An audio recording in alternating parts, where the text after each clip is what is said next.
नमस्कार, मैं आचार्य अनुपम जोली। कन्या राशि वाले लोगों के लिए आगामी सप्ताह अर्थात 8 जून से 14 जून के बीच में ग्रहों का आपके जीवन पे प्रभाव और उसके समाधान को लेकर आया हूं। तो सबसे पहले परिवर्तन देख लेते हैं ग्रहों का। चंद्रमा के परिवर्तन से पहले हम शुक्र की बात कर लेते हैं। शुक्र जो यहाँ थे वो 8 तारीख की शाम 5:43 पे कर्क राशि में चले जाएंगे। शुक्र यहाँ भी अच्छे थे और वहां भी अच्छे हैं। शुक्र यहाँ पे बुध शुक्र की युति राजयोग कारक थी, जो कि कार्य क्षेत्र में विस्तार की बात कर रही थी। और उसके बाद गुरु शुक्र की युति जो धन भाव में इनकम हाउस के अंदर है, वो भी आपकी इच्छा पूर्ति देगा। और गुरु शुक्र की युति भी राजयोग कारक है, तो राजयोग का बस प्रकार बदल जाता है। तो कुल मिलाकर बात है कि आपकी मेहनत रंग इस हफ्ते लाएगी, पिछले दिनों की मेहनत, इसका मतलब ये है। और अब बात करते हैं चंद्रमा की। तो चंद्रमा का इस हफ्ते जो परिवर्तन है वो कुंभ राशि से लेकर वृषभ राशि तक रहेगा।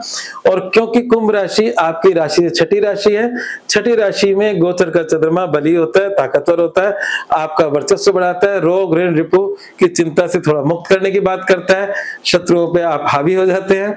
और सातवां चंद्रमा मौज शौक में जीवन व्यतीत कराता है, जीवन साथी के साथ मधुरता लेकर आता है।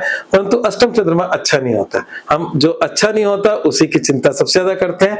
तो वो जान लेते हैं वो कौन से दिन है। तो अष्टम चंद्रमा है 11 और 12 जून। 11 और 12 जून आपके लिए कोई खास अच्छे नहीं है। और 11-12 जून में कोई भी निवेश करना, कोई जोखिम लेना, इवन अगर आप ड्राइविंग कर रहे हो तो संभल कर चलाएं, पैसे का कोई निवेश कर रहे हो तो संभल कर करें। बिजनेस के कोई बड़े निर्णय, काम धंधों के बड़े निर्णय इस समय अवॉइड करें। उससे पहले ले लें, उसके बाद ले लें, क्योंकि उसके बाद का समय अच्छा है।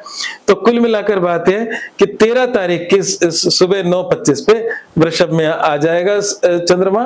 तो आपका अष्टम चंद्रमा वहां से निकल जाएगा। तो 2 दिन कौन से हुए, दोबारा से बोलो, 11 और 12 जून। 6 सप्ताह आपका अच्छा है। बाकी ग्रहों की स्थिति देखें तो राशि स्वामी बुध दशम में बैठा है, जो बहुत ही अच्छी स्थिति, अपनी राशि में बैठा है, कार्य क्षेत्र में विस्तार की बात कर रहा है, इनकम में अच्छी बढ़ोतरी। जो लोग कहते हैं कि मेरा रुका हुआ पैसा वापस लौट आएगा, उनको इस समय प्रयास करने चाहिए। निश्चित रूप से आएगा अगर आप कोशिश करते हो तो, कि इस समय आय के नवीन स्रोत भी सृजन हो सकते हैं।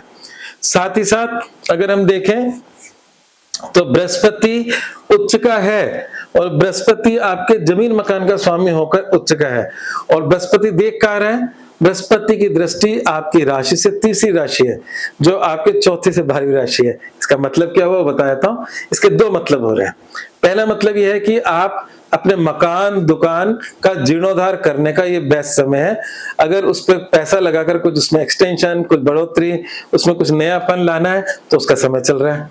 दूसरा, अगर कोई जमीन मकान बेचना है तो उसमें अच्छी इनकम हो जाना, जैसे होता है कि हम मन मुताबिक उसका पैसा नहीं मिल रहा, तो ये राइट टाइम है। अगर किसी को कुछ प्रॉपर्टी बेचनी है तो उसका अच्छा धन मिल जाएगा, और साथ में जो ऑलरेडी प्रॉपर्टी है तो उसके जीर्णोद्धार आप कर सकेंगे। तो ये समय उन लोग उस पर्पज से भी बहुत अच्छा चल रहा है। दूसरी बात यह है कि अगर हम ग्रहों की देखें, अगर हम वैवाहिक जीवन की बात करें, तो जिन लोगों के जीवन में, वैवाहिक जीवन में पिछले समय से अगर कोई कटुता रही हो, अगर रही हो, नहीं है तो बहुत अच्छी बात है, रही हो, तो बृहस्पति आपके वैवाहिक जीवन को ब्लेस कर रहा है। और बृहस्पति 2 बातें कह रहा है। पहली बात तो कह रहा है कि आपके जीवन साथी के जीवन में भी कुछ अच्छा हो रहा है ना। जैसे मान लिया होता है ना, कई बार कहते हैं मेरी पत्नी है, मेरे पति का काम धंधा नहीं चल रहा है, उनके जीवन में कुछ सब ब्लॉकेजेस आ रही हैं, तो वो आपके जीवन साथी के जीवन के ब्लॉकेजेस खत्म हो रहे हैं। दूसरी बात ये, क्योंकि बृहस्पति उच्च का हो रहा है, दूसरी बात क्या हो रही है कि बृहस्पति का आशीर्वाद आपके वैवाहिक जीवन पर भी बन रहा है। तो दोनों ही लिहाज से आपके मतलब जीवन साथी के जीवन में भी लाभ मिल रहा है, मतलब उनके जीवन में भी उन्नति हो रही है, और आपके आपस के संबंधों में भी उन्नति हो रही है। तो ये समय वैवाहिक जीवन के लिहाज से बहुत ही शुभ लाभकारी बना हुआ है। और जो लोग लव मैरिज करना चाहते हैं तो उनके लिए भी समय बिल्कुल परफेक्ट बना हुआ है। तो लव मैरिज का भी योग बन रहा है इस समय। तो कुल मिला के बात है कि जिनकी शादी नहीं हुई है उनके लिए विवाह का योग भी बन रहा है।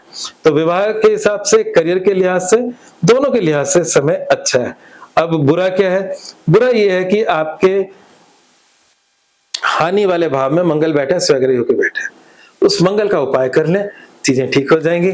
तो आज के महा उपाय में क्या कर रखा है, मसूर की दाल का दान करें। तो मसूर की दाल मंगल ग्रह को रिप्रेजेंट करती है, उसका दान करने से आपके नुकसान की मात्रा कम हो सकती है। और दूसरी बात है कि मूल मंत्र है आर्थिक उन्नति का सर्वश्रेष्ठ समय, क्योंकि इस समय आपके इनकम में बृहस्पति उच्च है, नौकरी में इंक्रीमेंट, पैसे का इंक्रीमेंट, आपके बिजनेस के अंदर कुछ नई चीजों को ऐड ऑन करना जो आपके इनकम को बढ़ा सके, उसके लिए बेस्ट समय चल रहा है। आज बस इतना ही, धन्यवाद।